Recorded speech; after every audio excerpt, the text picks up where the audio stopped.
Doctor Ram Manohar Lohia की पुण्यतिथि पर कहा कि यह उत्साह इसलिए है कि कल सरकार ने जेपीएनआईसी नहीं जाने दिया। राम मनोहर लोहिया ने जन को जागरूक करने का काम किया।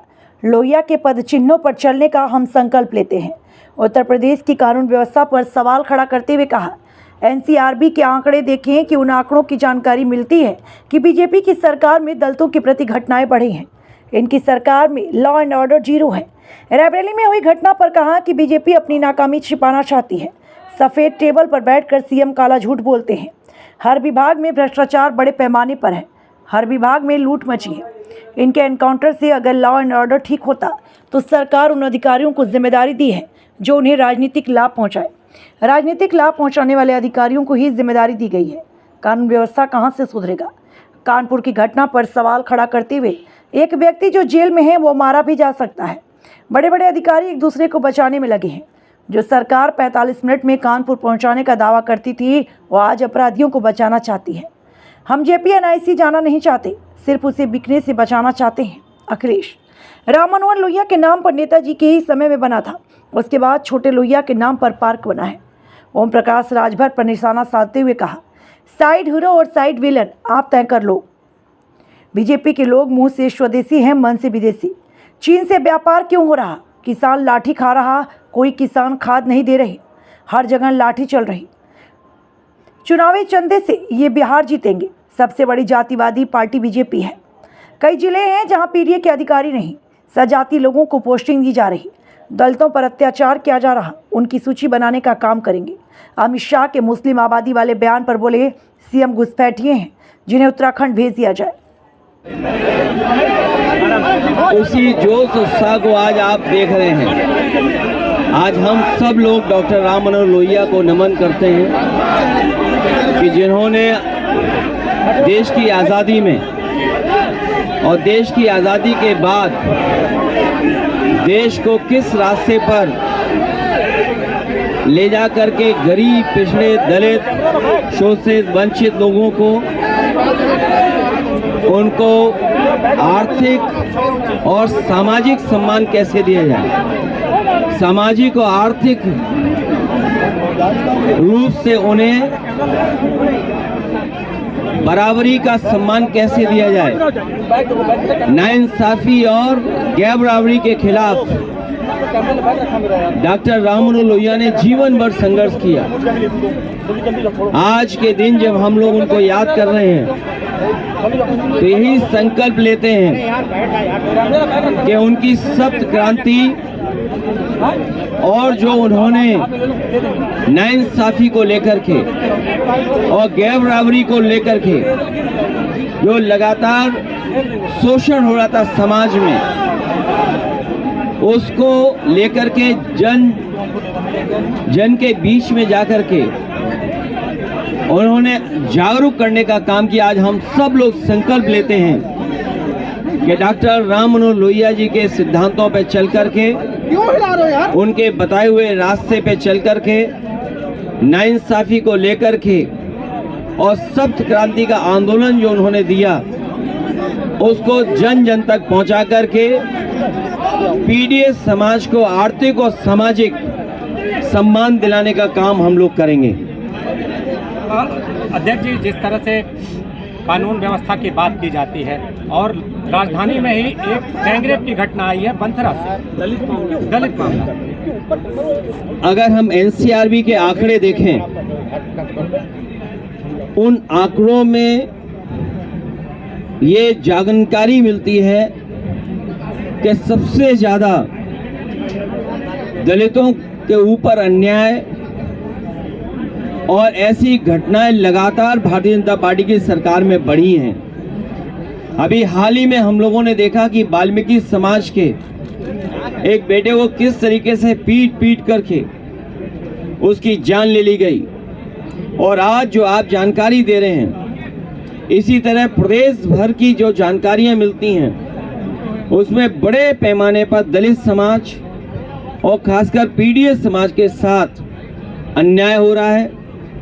और जो ये दावा करते हैं कि जीरो टॉलरेंस है इनकी लॉ एंड ऑर्डर को लेकर के, सच्चाई तो ये है कि लॉ एंड ऑर्डर इनका जीरो हो चुका है। और स्वाभाविक है क्योंकि जिस पुलिस की जिम्मेदारी है लॉ एंड ऑर्डर को बेहतर करने के, उनसे ये पॉलिटिकल काम करा रहे हैं। पॉलिटिकल लोगों को झूठे मुकदमे लगाना, उन पर झूठी कार्रवाई करना, मन मर्जी केस लगवा देकर दबाव बनाना। जब ये काम पुलिस से भारतीय जनता पार्टी लेगी तो कानून व्यवस्था उनके हाथ में नहीं रहेगा। इसी का परिणाम ये है कि बड़े पैमाने पर महिलाएं असुरक्षित हैं। ये आंकड़े एनसीआरबी जो भारतीय जनता पार्टी की सरकार के दिए हुए आंकड़े हैं, वही जनता के बीच में आ रहे हैं। फतेहपुर में जिस तरह से घटना सामने आई, अभी भी जिक्र कर रहे थे आप, कल परिवार के लोगों ने सीएम से मुलाकात की। दूसरा, अगर विपक्ष के लोग जब जा रहे थे तो उनको रोकने का प्रयास किया। बीजेपी अपनी नाकामी छिपाना चाहती है और सफेद टेबल पर बैठ करके मुख्यमंत्री काला झूठ बोलते हैं। वो जो सफेद टेबल पर बैठ करके लोगों से मिलते हैं, सच्चाई तो ये है कि सबसे ज़्यादा उत्पीड़न, अन्याय और इस तरह की गंभीर घटनाएं उत्तर प्रदेश में लगातार हो रही हैं। न केवल घटनाएं हो रही हैं, भ्रष्टाचार की भी सभी सीमाएं टूट चुकी हैं। हर विभाग में भ्रष्टाचार बड़े पैमाने पर है और जिन विभागों को उत्तर प्रदेश की जनता को सुविधा और उनकी मदद करनी चाहिए, लगातार 9 साल की सरकार में इनके हर विभाग में लूट मची हुई है। न स्वास्थ्य बेहतर चल रहा है, न शिक्षा के क्षेत्र में कोई बदलाव दिखाई दे रहा है। इसीलिए कल भी हम लोगों ने कहा कि जेपी लोकनायक जयप्रकाश जी ने जो आह्वान किया था संपूर्ण क्रांति का, वो इसीलिए किया था क्योंकि बड़े पैमाने पर बेकारी बढ़ी थी, भ्रष्टाचार बढ़ा था और प्रशासनिक जो लाभ जनता को मिलना चाहिए, न्याय, वो नहीं मिल पा रहा था। और सप्त क्रांति डॉक्टर राम मनोहर लोहिया दी, इस सरकार में सबसे ज़्यादा नाइंसाफ़ी हो रही है, सबसे ज़्यादा असमानता बढ़ी है, सबसे ज़्यादा गैर बराबरी बढ़ी है। आज अमीर और गरीब को लेकर के जो चिंता है, वो बड़े पैमाने पर फासला बढ़ता जा रहा है, खाई बढ़ती चली जा रही है। बंथरा का जो मामला सामने आया, उसके बाद हाफ एनकाउंटर भी किया पुलिस ने, अभी भी 3 आरोपी फरार हैं। क्या मांग करती है समाजवादी पार्टी? इनके इनकाउंटर से अगर लॉ एंड ऑर्डर ठीक हुआ होता तो इनके पास आंकड़े कई हजार हैं, कई हजार आंकड़े हैं जो इनकाउंटर के सरकार बता सकती है। जो काम पुलिस को ठीक करना चाहिए, जिन अच्छे अधिकारियों को जिम्मेदारी देनी चाहिए, उन अधिकारियों को जिम्मेदारी सरकार नहीं दे रही है। उन अधिकारियों को जिम्मेदारी सरकार दे रही है जो उनकी मनमर्जी का काम करें, उनको पॉलिटिकल लाभ पहुंचाएं। और आपके सामने उदाहरण है कानपुर का, एक व्यक्ति जो जेल में है वो मारा भी जा सकता है। मैंने ये सदन में भी उठवाया था कि ये सरकार जेल में मार भी सकती है, क्योंकि उसमें बड़े पैमाने पर अधिकारी फंस रहे हैं। बड़े बड़े अधिकारियों के आपस में खींचतान मची हुई है, बड़े लेवल के अधिकारियों में। और उसका परिणाम ये है कि अभी भी सरकार छिपाने में लगी है। बड़े बड़े अधिकारी उस साजिश में फंस रहे हैं, एक दूसरे को बचाने के लिए एक दूसरे का सहयोग कर रहे हैं। क्या आप कल्पना कर सकते हैं कि एक लेखपाल के पास 100 करोड़ की संपत्ति हो और जो सूची निकल कर आ रही है, तहरीरें आ रही हैं, सुनने में आया 100 से ज़्यादा तहरीर थाने में पहुंच चुकी हैं, लेकिन अभी भी एफआईआर दर्ज नहीं हुई है। और अगर आप लोग भी सच दिखा दें तो हो सकता है आप पर भी एफआईआर हो जाए। तो बंथरा से कितना दूर है कानपुर? 50 किलोमीटर। और ये सरकार तो दावा करती थी कि लखनऊ से हम कानपुर 45 मिनट में पहुंच जाएंगे। सोचिए, जो सरकार 45 मिनट में दावा कर रही थी पहुंचने का, वो अधिकारियों को बचाने के लिए या बड़े बड़े अपराधियों को बचाने के लिए कोई भी कदम उठा रही है सरकार, तो उससे क्या उम्मीद करोगे आप?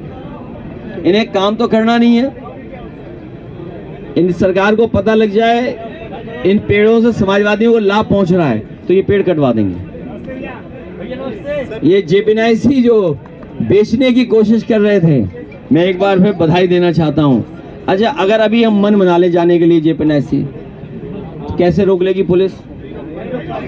तो लेकिन हम लोग जाना नहीं चाहते हैं, हम उसको बेचने से रोकना चाहते हैं। और यहाँ अधिकारियों से ही बाद में पूछ लेना कि इससे अच्छी बिल्डिंग कहीं नहीं देखी होगी उन्होंने।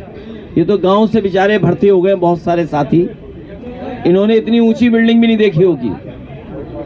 ये आधुनिक, और मैंने सुना है कि कुछ लोग कह रहे हैं कि ये लग्जरी या हिंदी में जो शब्द है उसका इस्तेमाल कर रहे हैं। वो नासमझ लोग हैं, वो नासमझ लोग हैं। उन नासमझ लोगों के लिए हम कुछ कहना नहीं चाहते हैं, लेकिन भ्रष्टाचार, बेईमानी, नाइंसाफी, गैर बराबरी सरकार में बढ़ी है।